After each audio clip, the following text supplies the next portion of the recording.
Hey, welcome back. For anyone that's interested in learning how to begin teaching the Bible, last time we were together, I just laid out a few basic thoughts that are undergirding principles as you get underway.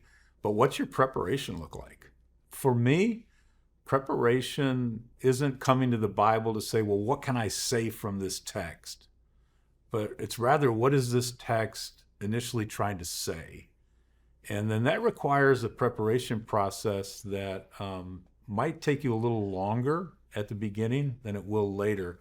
But here's three things I've found helpful to me in preparation. Um, you don't have to do them in this order, but it's certainly the way I work. I look at the text analytically first rather than simply devotionally or spiritually. In other words, I'm not asking, what am I going to say from here, or even what's the big idea of this text. I'm asking, how is this text organized that I'm going to teach? How did the author organize the material? Put differently, what's the structure, the literary structure of the text? Because as I try to discern the literary structure of the text, what I find is an emphasis is revealed. And so I'm not just dependent upon my own intuition, because most texts have a lot of things you could say that are really good and helpful about God.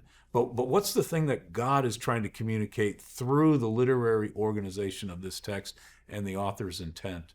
So I would learn, if I were you, how to actually read analytically. The best Bible teachers in the end are the best listeners, but also they become better and better readers. That's something that I'd put in your mind. Secondly, there's the idea of context. We're normally thinking about our world, our life, the context of my audience, but I would ask you to slow down a bit and think about the context of the original readers, really. And context is interesting. I kind of think of it as a diamond ring. You know how a diamond ring is held up by four different prongs, for instance? The prongs keep that gemstone in place. They actually elevate the beauty of the stone. They're supposed to serve the stone. Well, the same way, biblical context, historical context, literary context, cultural context, all these things that are disciplines of preparation and study, they're putting your text on display.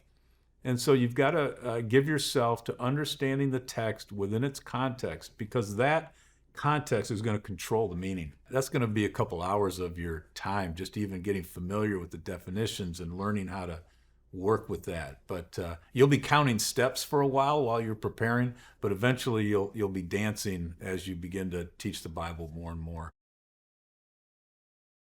Finally, I just would say you've got to relate your text to the gospel.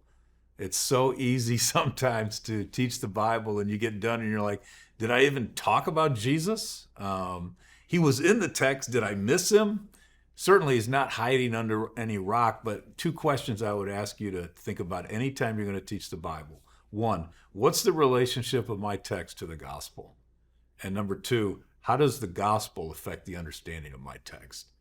And as you ask those questions, you begin to get a Christ-centered, original intent, faithful presentation through those three simple steps of preparation. But once you got preparation done, then you've got to start thinking about presentation, and that's a whole nother thing.